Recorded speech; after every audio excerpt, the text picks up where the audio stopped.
अस्सलामुअलैकुम। Of camera stories के एक न्यू एपिसोड के साथ मैं हूं Mazhar Malik. Thank you so much and love you so much आप सबके प्यार भरे फीडबैक का।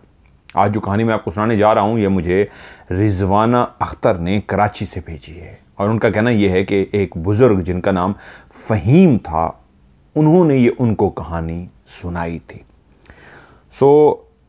ये कहानी सुनाने से पहले मैं ज़रूर आप लोगों से डिस्कस करना चाहूँगा कि बहुत सारी जो मुझे कहानियाँ आ भी रही हैं, पूरी दुनिया से लोग मुझे कहानियाँ भेजते हैं। आप मज़ीद भी आगे मुझे कहानी भेजेंगे।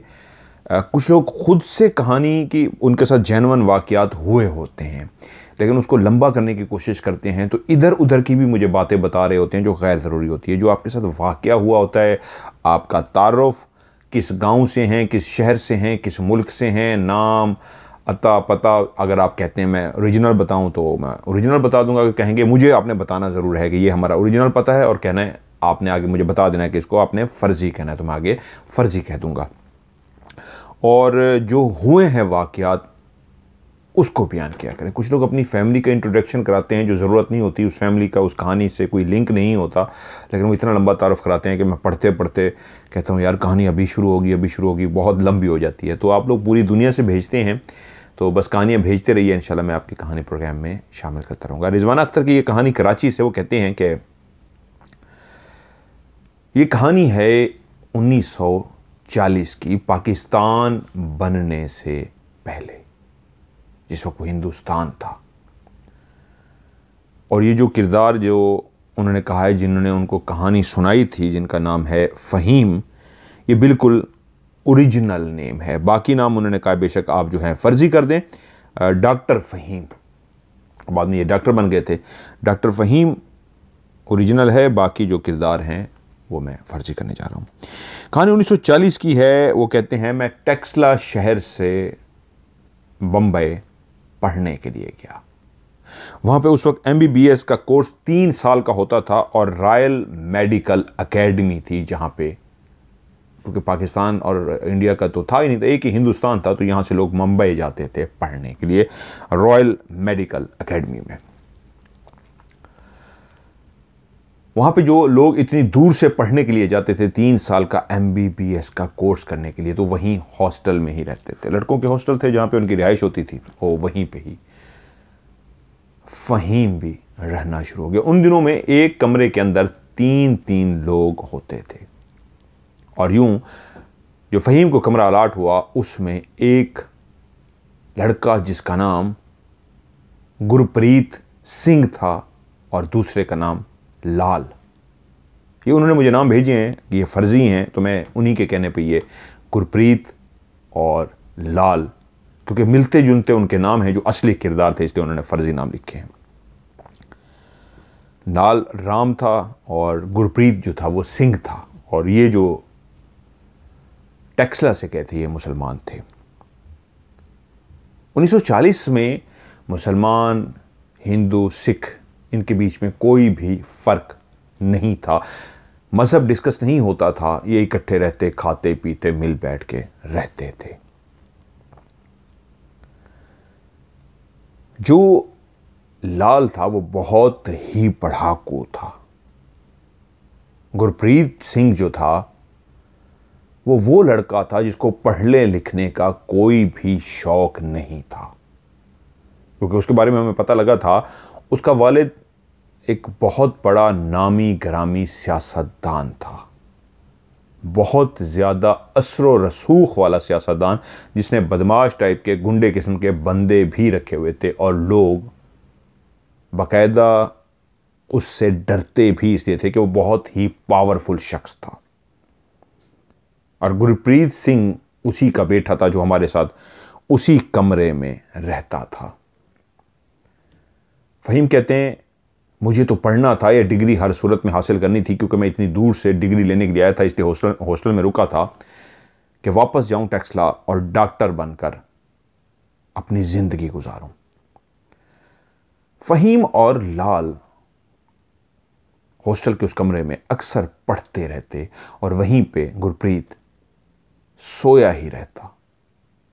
शाम को वो बाहर निकल जाता था और रात को कभी लेट नाइट वापस आता तो ये लोग पढ़ रहे होते, वो आते ही सो जाता। सुबह जब कॉलेज आना होता तो ये उसको जगाते और वो कह देता कि तुम लोग जाओ, मुझे अभी सोना है। लड़कों की जब आपस में गपशप हो जाती है, हॉस्टल लाइफ के अंदर दोस्ती हो जाती है, तो एक दूसरे का ख्याल रखना शुरू कर देते हैं। तीनों बहुत ही अच्छे दोस्त बन चुके थे, लेकिन मामला यही था कि मकसद यहाँ पे पढ़ने के लिए, MBBS की डिग्री लेने के लिए तीनों आए थे, लेकिन गुरप्रीत कोई भी इंटरेस्ट नहीं रखता था। कभी कभी क्लास का लेक्चर कोई अटेंड कर लेता था, लेकिन ज़्यादातर उसका टाइम सोने में ही गुजरता था। फ़हीम कहते हैं मैंने और लाल ने काफ़ी कोशिश की उसको समझाने की, तो अक्सर हमसे उखड़ जाता और कहता यार ये तुम्हारा काम नहीं है, मैं पढ़ूं या ना पढ़ूं, मैं डॉक्टर बनूं या डॉक्टर ना बनूं, तुम्हें इससे क्या प्रॉब्लम है? तो मेरे दोस्त बन चुके हो, लेकिन इसका हरगिज़ ये मतलब नहीं है कि तुम मेरी पर्सनल ज़िंदगी में इंटरफेरेंस करो। अपने काम से काम रखो, मुझे बहुत ज़्यादा लेक्चर सुनने की ज़रूरत नहीं है, ना मुझे लेक्चर दिया करो।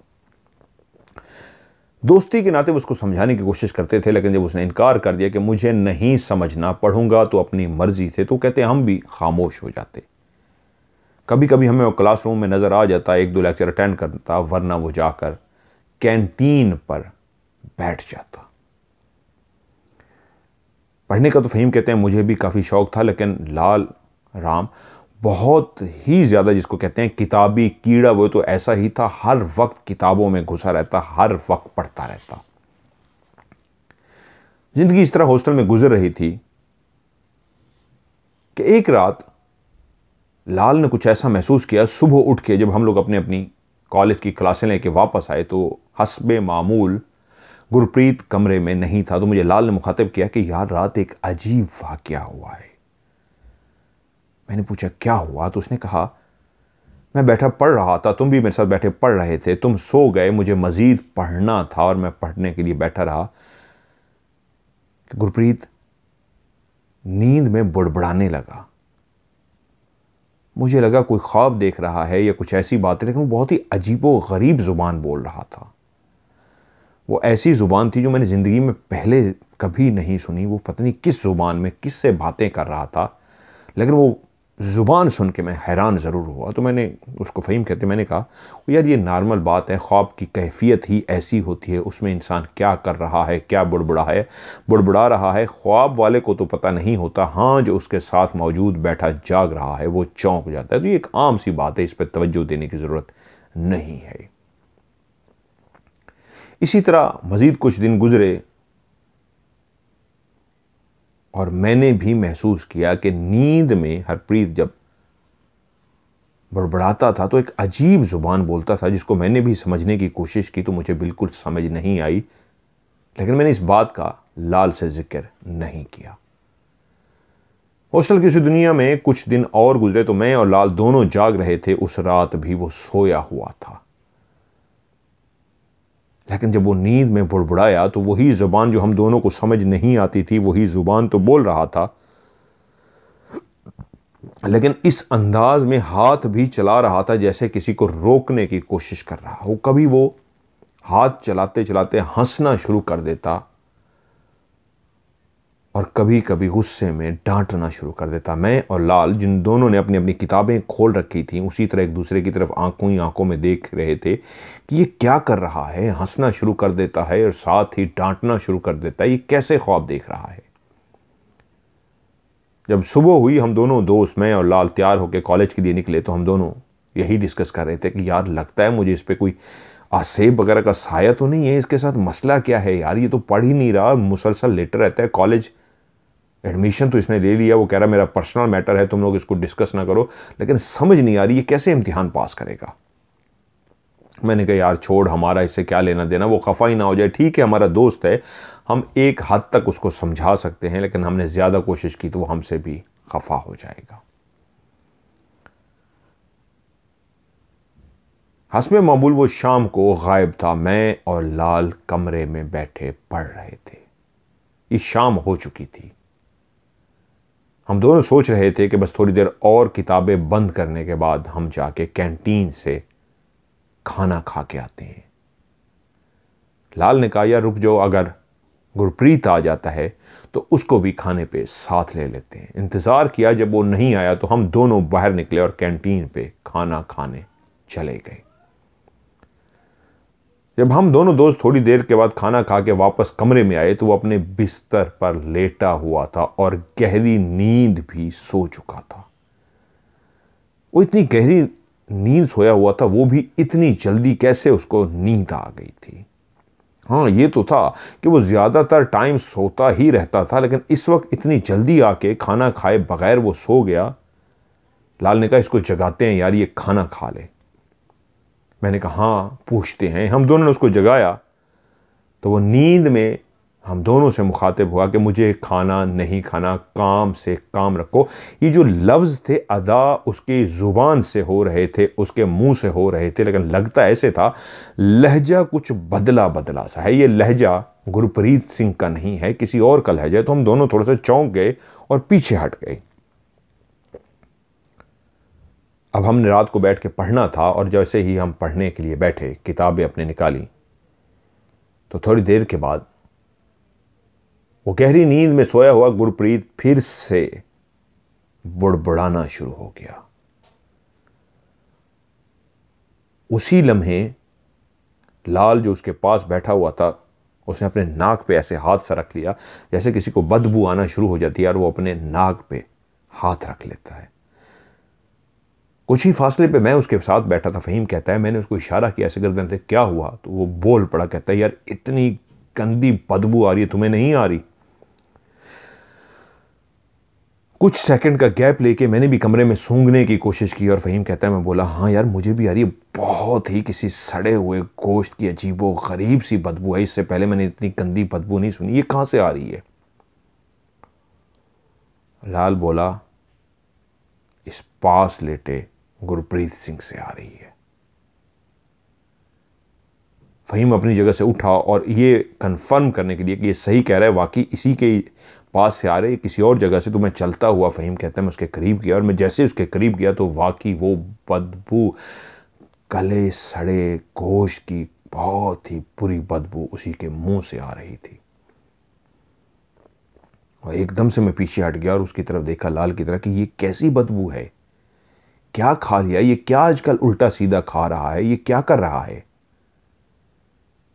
समझ नहीं आ रही। लेकिन किसी के मुंह से इतनी बदबू आए कि कमरे में पूरी बदबू फैल जाए, ये हैरान कौन था? खैर ये एक अनहोनी थी, लेकिन हम उस पर खामोश रहे। तकरीबन ये वीकेंड था, अगले दिन छुट्टी थी कॉलेज की, तो हम तीनों दोस्त कमरे में मौजूद थे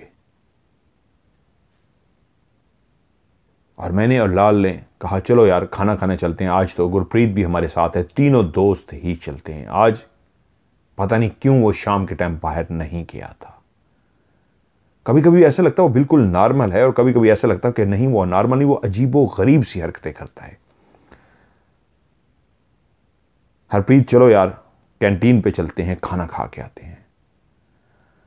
हरप्रीत बोला नहीं यार तुम दोनों जाओ, मैं खाना खा लूंगा। अब हम ज्यादा उससे बहस नहीं करते थे। लाल राम ने कहा ठीक है उठो यार फ़हीम चलते हैं। हम दोनों रूम से बाहर निकले। जैसे ही रूम से बाहर निकले तो इरादा हुआ कि यार आज कैंटीन पे नहीं खाते, पैक करा कर ले आते हैं, कमरे में ही खाएंगे। इसी नीयत से हम दोनों दोस्त जैसे ही निकले तो मेरा एक मिलने वाला दोस्त सामने आ गया। मुझे काफ़ी दिनों से उसका इंतज़ार था, उससे मिलना था, उससे गपशप करनी थी। मैं अभी रूम के बाहर ही निकला था और हम रूम के बाहर खड़े ही फैसला कर रहे थे यार आज लेके ही आते हैं, चले इधर ही खा लेंगे, ये खाता नहीं है, इसको भी किस तरीके खिला देंगे। तो जैसे मेरे दोस्त मिला मैं उससे दुआ सलाम करना शुरू हो गया तो लाल राम बोला चल रुक यार मैं तेरे लिए भी लेके आता हूँ, उसके लिए भी लेके आती हूँ, तू इधर इसके साथ बात कर, वैसे भी हमने रूम में बैठ के खाना है तो मैं खाना पैक करा के ले आता हूँ। मैंने कहा ठीक है। अब मैं रूम के सामने खड़ा रहा, अपने दोस्त से बातें करता रहा और लाल राम गया तीनों के लिए खाना पैक करा कर ले आया। जब लाल राम मेरे पास पहुंचा तो मैंने दोस्त को खुदा हाफिज़ किया, यार हमारा खाना आ गया, आओ खाना है तो हमारे साथ अंदर कमरे में आ गए। उसने कहा नहीं यार मैं खा चुका हूं, तुम लोग खाना खाओ। वो खुदा हाफिज़ करके चला गया और मैं और लाल राम खाना लेके अंदर कमरे में पहुंचे। लेकिन जैसे ही कमरे में दाखिल हुए तो हैरान कुन बात यह थी कि वो जो कह रहा था यार मैं खा लूँगा, जो कमरे से अभी तक बाहर नहीं निकला था, हम दोनों ने उसको देखा, वो बैठा भुना हुआ गोश्त खा रहा है। हम दोनों चौंक गए, एक दूसरे की तरफ देखा, क्योंकि ये कन्फर्म था वो तो बाहर निकला नहीं था, क्या उसने कहीं छुपाया हुआ था। तो एकदम लाल राम ने पूछा यार तेरे पास ये खाना कहाँ से आया था, हम तो तेरे खाना लेके आए हैं, तो तू कहाँ से खाना ले आया, तेरे पास कहाँ से आया खाना आया। तो वो एकदम गुस्से में बोला तुम्हें पहले भी मना किया था लाल रात, अपने काम से काम रखा कर, अब मुझे ये भी तुझे बताना होगा मैं खाना कहाँ से लेके आया हूँ, क्यों लेके आया हूँ, कहाँ रखा है, क्या तू मेरे ऊपर उस्ताद लग गया है, तू मेरा टीचर है, तू मेरा बॉस बन गया है कि हर बात मुझे तुझे बतानी होगी, अपने काम से रहा काम रख, चल जा अपना खाना खा। हम दोनों खामोशी से रूम में बैठे और खाना खाना शुरू कर दिया। लेकिन अभी तक हमारे दिमाग में एक बात अजीब सी थी कि ये खाना इसने छुपा के रखा हुआ था, ये कैसा दोस्त है, हम इसका ख्याल रखते हैं, माना ये अमीर ज़्यादा है, अमीर बाप, सियासतदान बाप का बेटा है, असर रसूख पैसे वाले बाप का बेटा है, लेकिन हम इसका इतना ख्याल रखते हैं। ये खाना ले ही आया था तो इंतज़ार में था कि हम बाहर निकलें तो ये पीछे छुप के खाएगा। इसका मतलब है आज हमने देख लिया ये खाना और चीज़ें लेके आता है और छुप छुप के खाता है। इतना भी इसमें नहीं है कि दोस्तों को कह ही दे फॉर्मेलिटी में कि यार तुम लोग खाना खाओगे। खैर हमने खाना खाया, ये बात हमें बुरी लगी लेकिन हम चुप कर गए। इसी तरह एक रात हम बैठे पढ़ रहे थे, ये 10 बजे का टाइम था, ये अंदर दाखिल हुआ और आते ही अपने बिस्तर पर लेट गया। जब ये आया आज ये अच्छे मूड में था, आके हम दोनों से मिला, हाल अहवाल पूछा और हमारे पास बैठ के गपशप करता रहा। थोड़ी देर के बाद उसने कहा मुझे नींद आ रही है, मैं सो रहा हूं। हमने कहा ठीक है यार तुम सो जाओ, और वो अपने बिस्तर पर लेट गया। उसको लेटे हुए तकरीबन कोई 1.5 घंटा हुआ होगा कि फिर से उसकी वही हालत, जब वो नींद में किसी से बातें करता था, लड़ता था, कुछ अजीब सा बोलता था, ऐसे ही बोलना शुरू हो गया। तभी लाल जो उसके बिल्कुल पास दरमियान में लाल का बिस्तर था, उससे आगे गुरप्रीत का और शुरू में फ़हीम का था। फ़हीम कहता मैंने लाल को देखा, लाल हैरान सा हो रहा है। मुझे उसने इशारे से कहा इधर आओ। मैं अपने बिस्तर से उठा और उसके पास गया। मैंने कहा क्या हुआ है।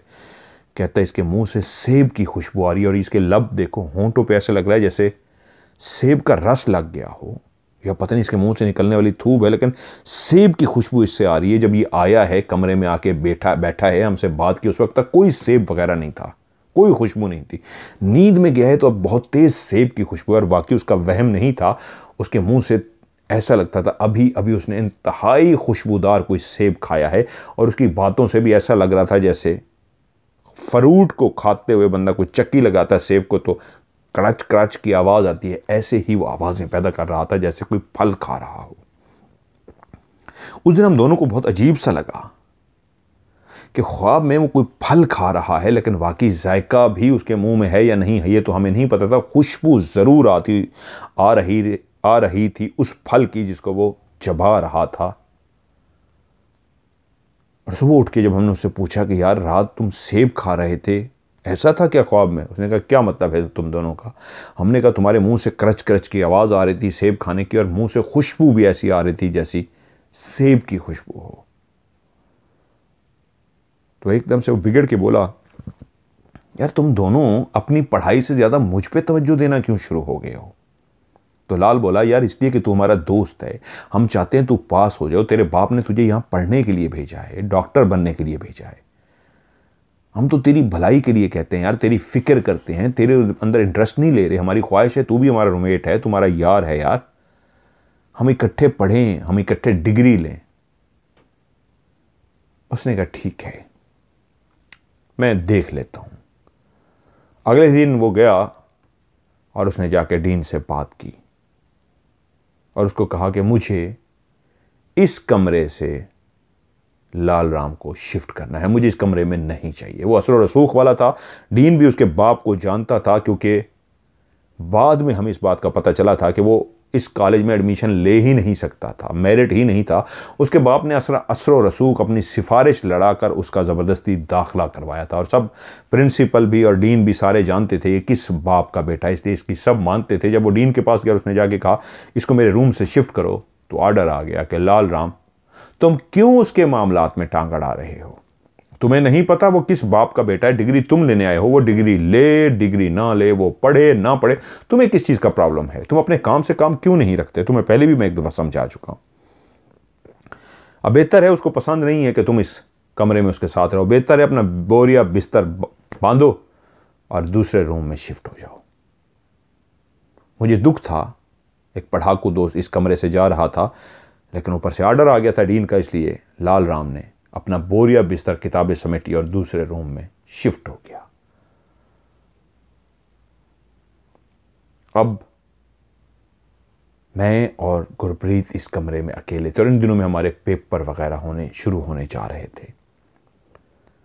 मैं अपनी पढ़ाई पे तवज्जो देता था, गुरप्रीत पे कोई भी तवज्जो नहीं दे रहा था। वो सोए खाए पिए, क्योंकि मैं रिजल्ट देख चुका था। लाल राम ने कोशिश की थी उस पर तवज्जो देने की, तो वो उसको इस रूम से हटा चुका था। तो मैं अपना टाइम क्यों वेस्ट करता? सो मैं अपने काम से काम रखता, मुझे उसके साथ कोई प्रॉब्लम नहीं था।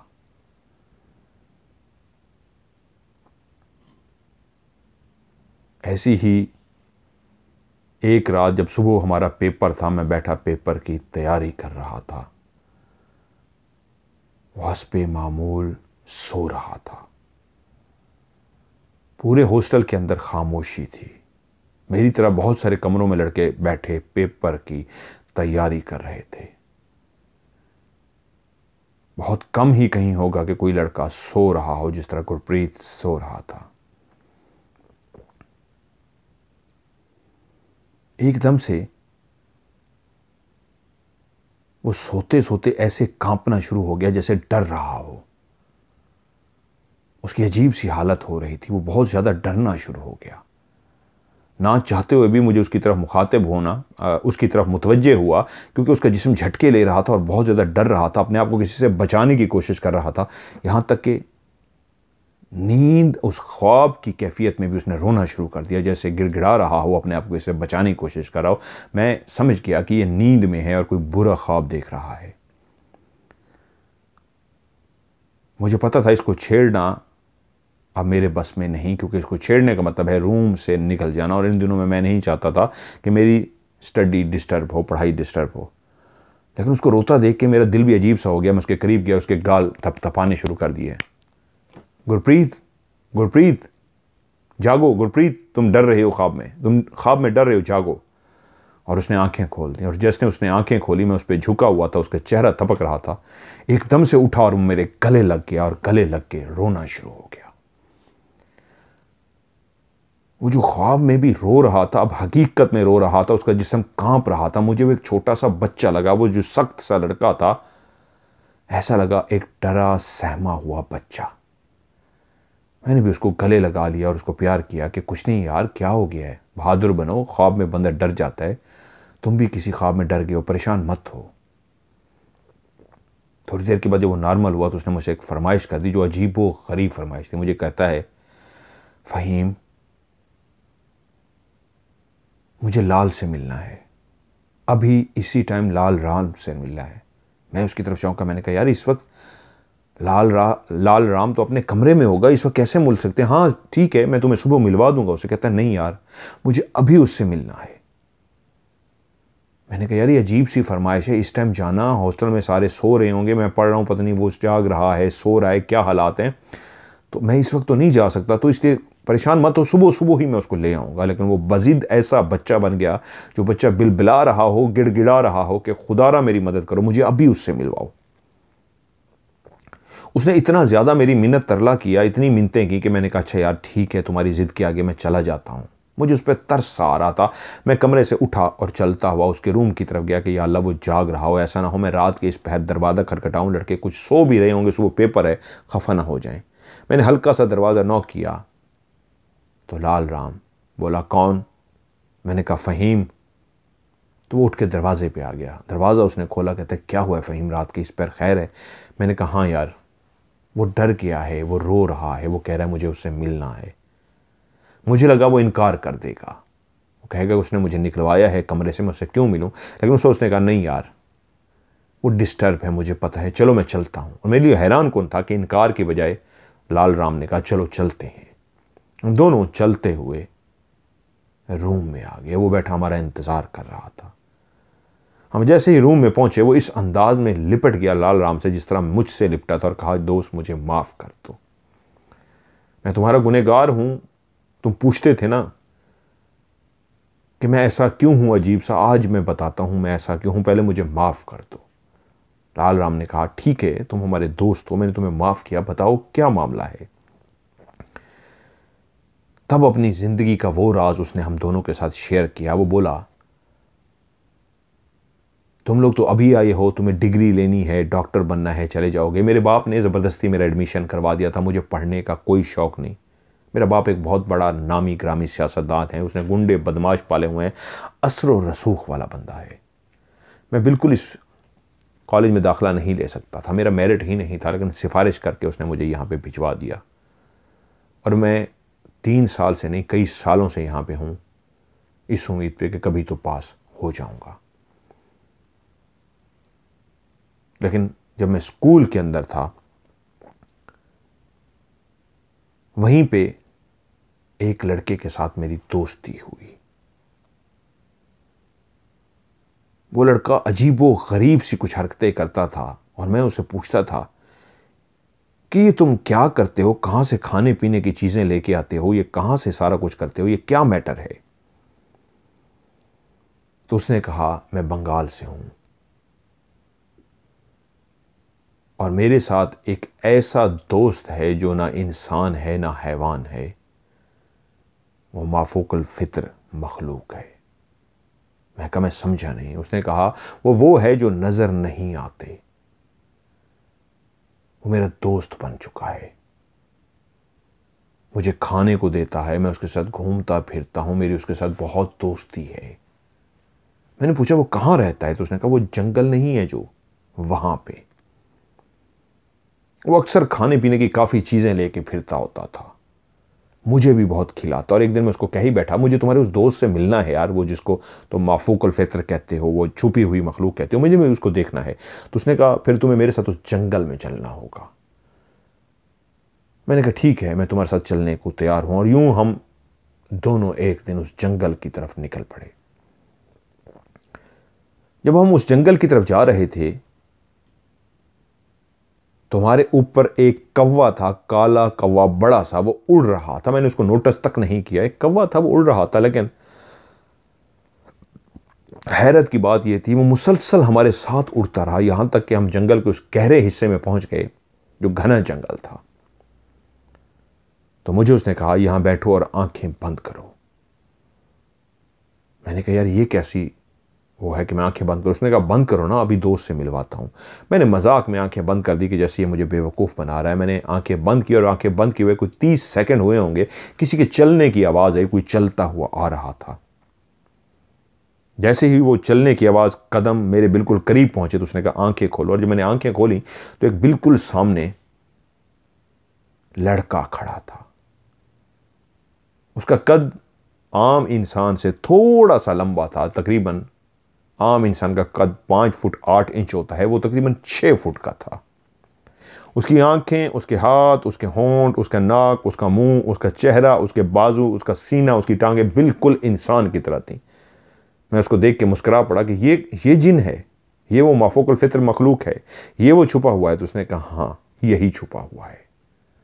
तो मैं हैरान हुआ, ये तो बिल्कुल एक इंसान है, सिर्फ थोड़ा सा लंबा है, इसमें ऐसी क्या बात है। उसने कहा नहीं, तुम जो पीछे कौवा उड़ते हुए देख रहे थे वो कौवा नहीं था, वो उस वक्त कौवे के रूप में था, यही था। जब हम इस जगह पे पहुंचे हैं, मैंने तुम्हें आंखें बंद करने को कहा है, तो यही था जो रूप धार के फिर सामने आ गया है। लेकिन जब मैं उधर स्कूल में होता हूं तो ये मेरे इर्द गिर्द मौजूद होता है, लेकिन नजर नहीं आता। यही तो है जो मुझे खिलाता पिलाता है। लेकिन मुझे मजाक सा लग रहा था कि ये कैसे पॉसिबल है कि इंसानी जिसामत की तरह का थोड़ा सा लंबा शख्स सामने खड़ा है, ये जिन कैसे हो सकता है। तो उसने कहा ये मेरा दोस्त है, इसका नाम हरप्रीत सिंह है, यार इसके लिए कोई सेवा करो। उसने कहा अभी करता हूँ। उसने अपने हाथ पीछे किए और उसके बाद जब हाथ आगे किए तो उसके हाथ में ट्रे था, उसमें खाने पीने की चीज़ें थीं। वहाँ पे मुझे झटका लगा कि उस शख्स ने किस तरह अपने पीछे हाथ किए और उसके हाथ में ट्रे आ गया। मुझे ऐसे लगा उस वक्त भी शायद पीछे से किसी ने उसको कोई चीज़ें पकड़ाई हैं और वो हमें बेवकूफ़ बनाने के लिए इस तरह दे रहा है। लेकिन वो मेरा वहम था, वो हकीकत में ही एक जिन था जो इंसानी रूप में था। क्योंकि जूं जूं वक्त गुजरता गया उसके साथ मेरा ताल्लुक़ बढ़ता गया। हम जब उस जंगल में जाते थे तो कौवा अब हमारे साथ उड़ता था, लेकिन आगे आके वही कौवा हमारी आंखों के सामने गायब हो जाता और इस अंदाज में गायब होता था कि एक दफ़ा वही कौवा, जब मैं दूसरी दफ़ा, पहली दफ़ा तो उसने मेरी आंखें बंद करा दी थी, दूसरी दफ़ा मैं जब चलता हुआ जा रहा था तो कौवा हमारे साथ उड़ता हुआ ही जा रहा था। और जब मैं वहाँ पे पहुँचा उसने कहा आंखें बंद करो। और मैंने जब आंखें बंद की तो हकीकत में आंखें बंद नहीं की थी, एक आंख से हल्का सा मैं देख रहा था। तभी मैंने देख लिया था कि वो जो कौवा था उड़ते हुए बिल्कुल जो सामने दरख्त था उसके ऊपर जाकर बैठा और बैठते ही गायब हो गया। और वहीं पे मैंने देखा दरख्त के पीछे से ये निकल के सामने आ गया और आते ही इसने कहा इसने मुझे देख लिया है। आज इसने आंखें बंद नहीं की थी। मुझे झटका लगा, इसका मतलब इसको पता लग गया। तो उसने कहा ठीक है, अब तुम आंखें मत बंद किया करो, मैं ऐसे ही तुम्हारे सामने आ जाऊंगा। और फिर मैंने उसको देखा कि वो कौवे के रूप को धार लेता मेरी आंखों के सामने और वही कौवा गायब होता और उसकी जगह पे एक इंसान का वजूद आ जाता। अब मैं उस दोस्त के साथ जब भी जाता तो शुरू में हमारे साथ कौवा उड़ता और आगे वही कौवा गायब होकर इंसान बन जाता। मुझे पता लग चुका था कि वाकई वो एक जिन है। यहाँ तक कि वो लड़का उस स्कूल से चला गया, लेकिन उस जिन के साथ मेरी शदीद दोस्ती हो गई। ऐसी दोस्ती कि अब वो मुझे लाइक करने लगा था। वो मुझे कहता था कि तुम मुझे बहुत अच्छे लगते हो, मेरे दोस्त बन गए हो, लेकिन एक शर्त है, कभी भी मुझसे दोस्ती मत तोड़ना, हमेशा मेरे दोस्त रहना।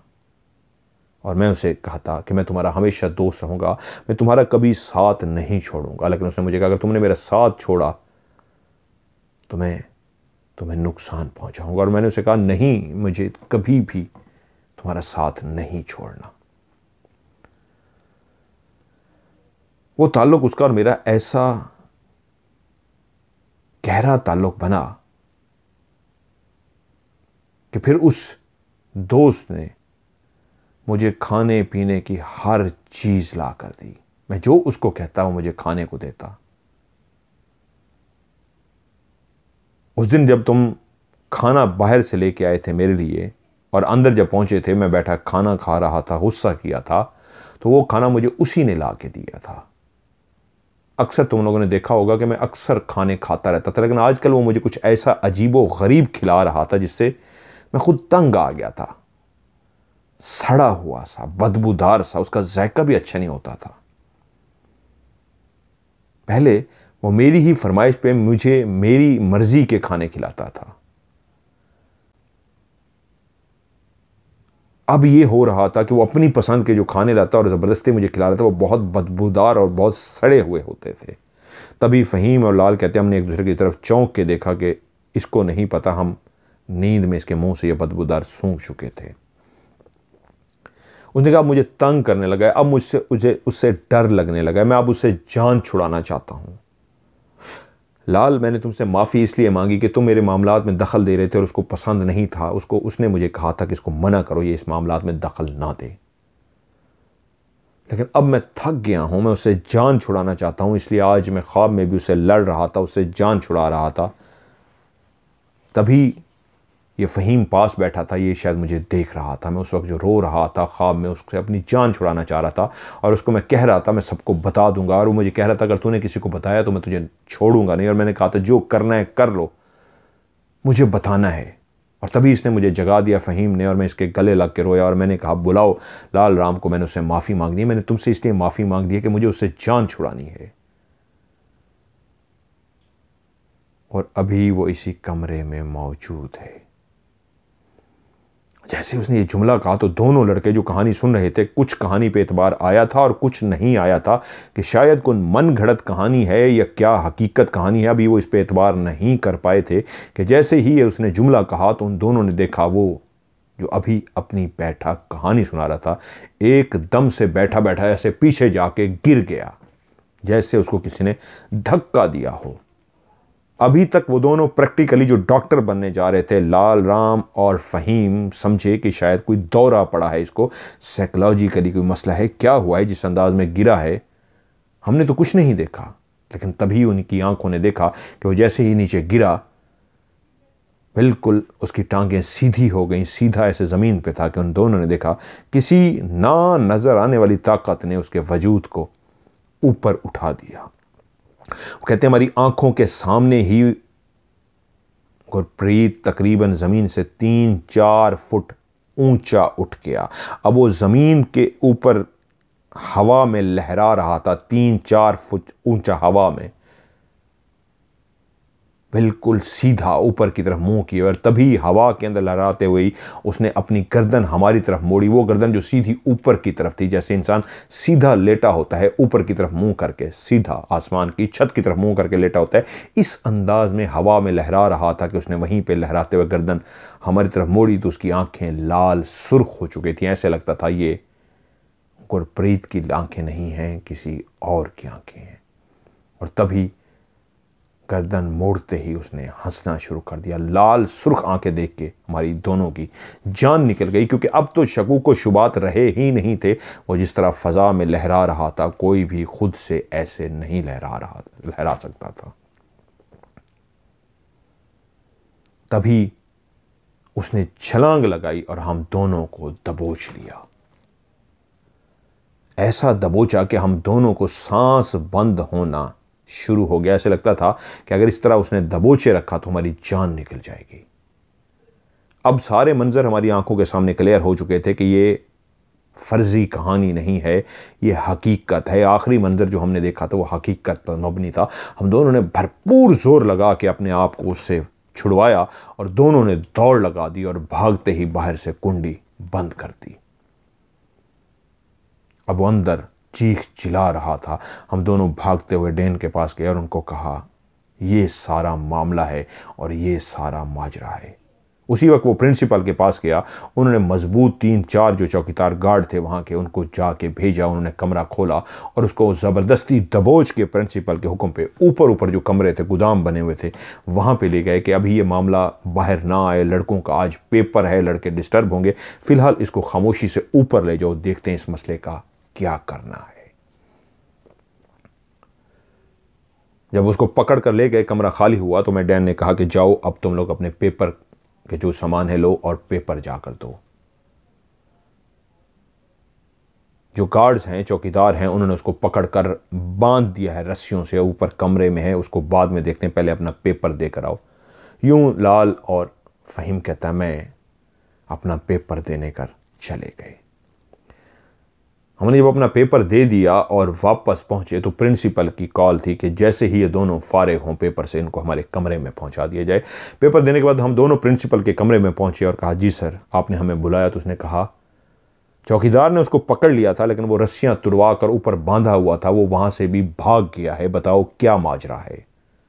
और हमने जो डीन को सारी कहानी सुनाई थी एज इट इज़ वही सारी कहानी सुना दी कि हम जिसको वहम समझते रहे वो हमारी आंखों ने देखा, उसको फ़ज़ा में उड़ते हुए, उसकी आंखों को लाल होते हुए जिस तरह उसने दबोचा था वो इतना ताकतवर नहीं कि हम दोनों को इस तरह दबोच ले कि हमारा सांस बंद हो रहा था। उसके अंदर वाकई कोई गैबी ताकत है। वो जिस जिन का इजहार करता है हमें नहीं पता, लेकिन कुछ है उसके साथ जिसने उसको फ़ज़ा में उड़ा दिया था।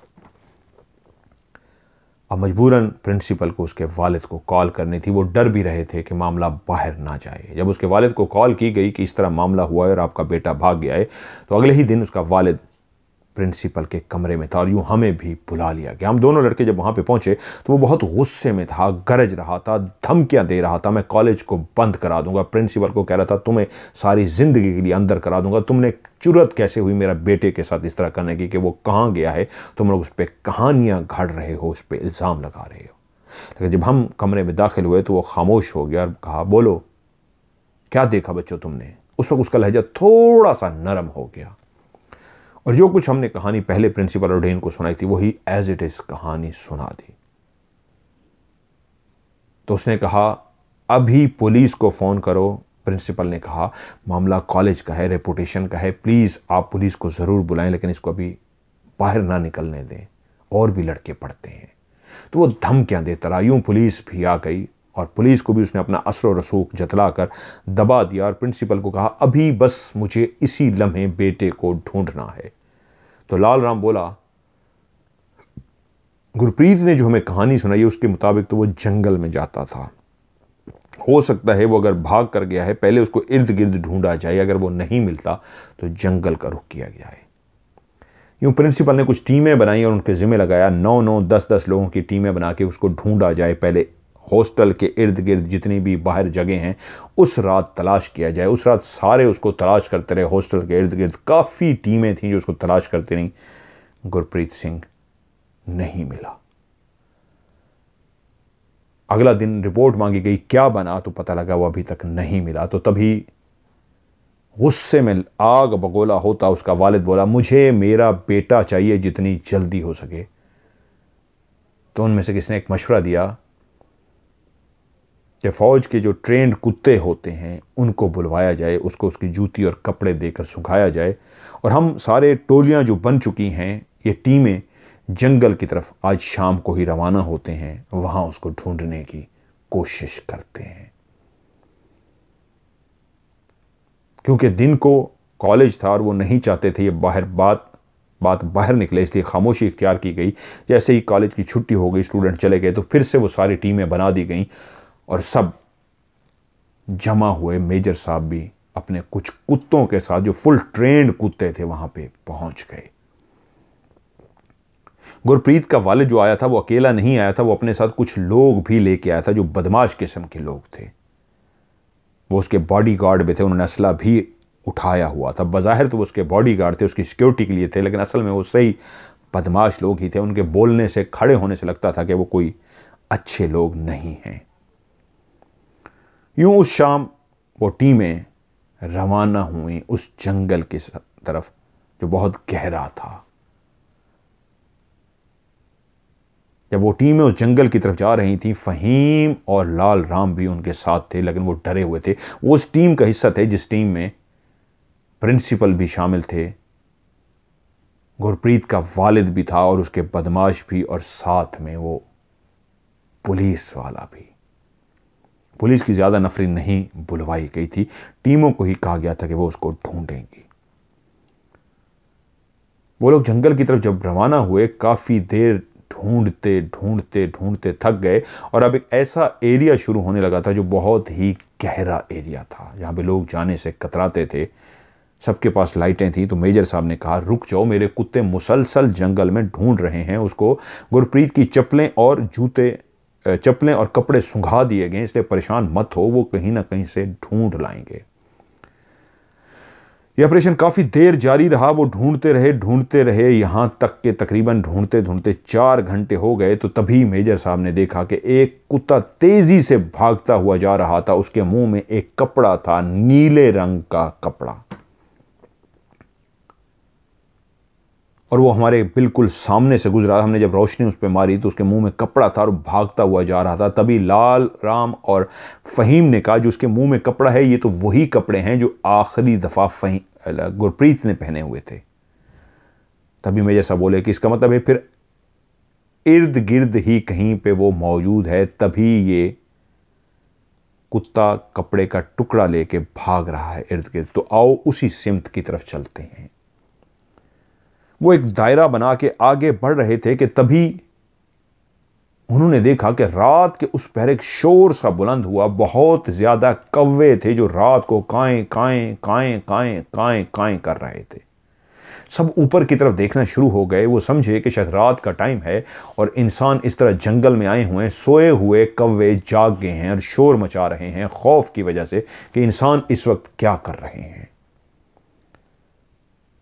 गुरप्रीत के वालिद के साथ जो आए हुए गार्ड थे, उन्होंने अपनी बंदूकें निकाली और गोली चलाने लगे। तभी मेजर साहब ने कहा, अभी ना चलाना गोली, अभी रुक जाओ, वक्त आने पे मैं बताऊंगा तो गोली चलाना। कौवे जिस सिमत में काएं काएं करके आगे बढ़ रहे थे, तो मेजर साहब ने कहा, इसी सिमत में चलो, यहां कोई मामला है। वो रात को लाइटें जलाते हुए उसी सिमत आगे बढ़ते रहे। तो एक जगह ऐसी आई जहां पे ये सारे कौवे इतनी ज़्यादा तादाद में मौजूद थे। जो पीछे हमें मिले थे काएँ काएँ करते हुए, तो वो तो 15-20 कौवे थे, यहाँ पे तो सैकड़ों की तादाद में कौवे मौजूद थे। और बाकी टीमें दूसरी जगहों पे थी। जंगल के हम इस घने हिस्से में थे कि वहीं पे उन कौवों ने जैसे ही हमें देखा तो इस अंदाज में हमारे ऊपर मंडलाने लगे जैसे अभी वो हम सब पर हमला कर देंगे।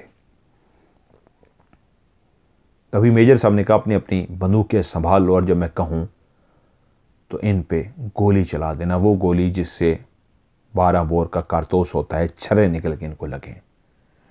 और जैसे ही इन लोगों ने अपनी बंदूकें सीधी की तो उसी लम्हे ही उन कौवों ने इन सब के ऊपर हमला कर दिया। वो अपनी चूंच से उनके सर में, कान पे, जहां कहीं उनकी जगह मिल रही थी वो अपनी चूंच से इनको जख्मी कर रहे थे और ये सब अपनी जानें बचा रहे थे। गुरप्रीत सिंह के वालिद के साथ आए हुए जितने भी बदमाश थे वो डरे नहीं। इसके बावजूद कि कौवे उनको चूंचे मार रहे थे, वो अपनी बंदूकें संभाले खड़े रहे कि मेजर साहब कहें और वो गोली चला दें। उसी लम्हे मेजर साहब ने कहा गोली चला दो। वो ट्रेंड बदमाश किस्म के लोग थे कि उन्होंने गोली चला दी और देखते ही देखते बहुत ज़्यादा कौवे जो थे वहाँ से गिर भी पड़े और बहुत ज़्यादा जो थे वहाँ से चले गए। कुछ नीचे गिर पड़े और बाकी गोली लगने की वजह से वहाँ से भाग गए। रात के टाइम जब गोली चली तो उस अंधेरे में वो आवाज़ दूर दूर तक गूंज रही थी। ऐसे लगता था गोली एक चली है लेकिन उसकी इको ठा ठा ठा ठा ठा ठा इस अंदाज में इको हो रही थी। उसके बावजूद जब कौवे कुछ नीचे गिर गए, बाकी चले गए, अभी भी 5-7 ऐसे थे जो जिद्दी होके अभी भी उनको अपनी चूंच से जख्मी करने की कोशिश कर रहे थे। दोबारा उन्होंने अपनी बंदूक से फायर किया और उनको भी वहां से भागने पे मजबूर कर दिया। तभी उस साथ आए पुलिस वाले की निगाह पड़ी, सामने बिल्कुल ही रोशनी उसने मारी तो एक जगह पे गुरप्रीत जख्मी हालत में ज़मीन पर पड़ा था और जो कुत्ते थे वही भौंकते भौंकते यहाँ तक आए थे। जो मेजर साहब थे वो ही जो कुत्तों का कह रहे थे इनका पीछा करो, तो उसके कुत्ते ने ही उसको शायद इशारा दिया था, भागता हुआ इस अंदाज में गया था कि मेजर साहब उनको लेके वहाँ तक पहुँचा था। और कुत्ता ही जब ज़ोर ज़ोर से एक सिमत में भागना शुरू हुआ तो उसने वो ट्रेस कर लिया था गुरप्रीत कहाँ पे है। तो जब उस जगह पे टार्च मारी की तो कुत्ता ज़ोर ज़ोर से भौंक रहा था और वो सारे भागते हुए पहुंचे तो गुरप्रीत नीचे ज़मीन पर पड़ा था। वो बहुत ज़ख्मों से चूर चूर था। जल्दी से वो पहुंचे तो उसकी एक आवाज़, एक मध्यम सी आवाज़, बड़ी मुश्किलों से उसके वजूद से ज़ख्मों की ताब भी थी और वो तकलीफ़ में भी था, फिर भी एक आवाज़ जो उसके मुंह से निकली, वो सामने दरख्त पर बैठा है काला कौवा, उसे मार दो। उसने इतना आहिस्ता कहा था कि कोई सुन नहीं पाया कि भाग के फ़हीम कहता है मैंने अपना कान उसके मुंह के करीब किया और कहा दोबारा बोलो गुरप्रीत। तो उसने कहा वो जो सामने सफेदे के दरख्त पर काला कौवा बैठा है उसको मार दो। फ़हीम ऊपर से उठा और उसने कहा ये कह रहा है वो सामने सफेदे का जो दरख्त है वहां पे कोई काला कौवा बैठा है, उसको मार दो। तो रोशनियों का रुख उस साइड पे किया गया तो वाकई एक बहुत बड़ा काला कौवा था जो सफेदे के दरख्त के ऊपर बैठा इन लोगों की तरफ देख रहा था। तभी मेजर साहब ने कहा तुम लोगों में से परफेक्ट निशाना किसका है? तो गुरप्रीत के वालिद के साथ आया हुआ एक शख्स बोला कि मेरा। तो गुरप्रीत के वालिद ने कहा देखो निशाना चूकना नहीं चाहिए, निशाना चूक गया तो मैं तुम्हें जिंदा नहीं छोड़ूंगा और तुम्हारा निशाना अगर इसको लग गया तो मैं तुम्हें 2 मुरब्बे इनाम में दूंगा, 2 मुरब्बे ज़मीन तुम्हारे नाम कर दूंगा। उसने अपनी बंदूक निकाली, वो बेहतरीन निशानाबाज था। उस जंगल में खड़े हुए उसने उस सफेदे के दरख्त पे बैठे हुए बहुत बड़े काले कौवे का निशाना लिया। वो ऐसा माहिर निशानाबाज था कि जैसे ही वो ट्रैगर दबाने लगा, जैसे ही निशाना लेने लगा तो उसी लम्हे वो कौवा उड़ा। लेकिन वो एक बेहतरीन निशानाबाज था, जैसे ही वो कौवा उड़ा उसी लम्हे उसने गोली चला दी और गोली सीधी कौवे के सीने में जाके लगी। वो उड़ता हुआ कौवा नीचे गिरा, लेकिन उसके बावजूद भी वो भागता उसके करीब गया और दोबारा से उसने एक और गोली चला के उसके पड़खच्चे उड़ा दिए।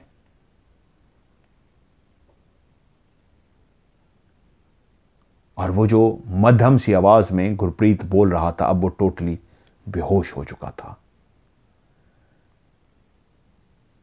उसके बाप के साथ आए हुए लोगों, गार्डों में से एक शख्स ने उसको कंधे पे उठाया और उठाकर उसको सारे जंगल के बाहर आए। फौरन उसको अस्पताल दाखिल करा दिया गया। काफ़ी उसकी निगहदाश्त में रहा, उसको ज़ख़म, उसको चोटें काफ़ी आई थीं। लेकिन उसके बाद फ़हीम कहता है सिर्फ हमें इतना पता लगा, ज़्यादा हमें नहीं बताया गया। प्रिंसिपल के ज़रिए हमें पता लगा था कि वो जिस कौवे को मारा गया, उसने बताया था होश में आने के बाद कि वही जिन था जो कौवे के रूप में बैठा था, और वही था जो इंसानी रूप में मुझसे मिलता था, जिससे मैं जान छुड़ाना चाहता था। तुम लोगों ने उसको मार दिया है, मेरी जान छूट गई है।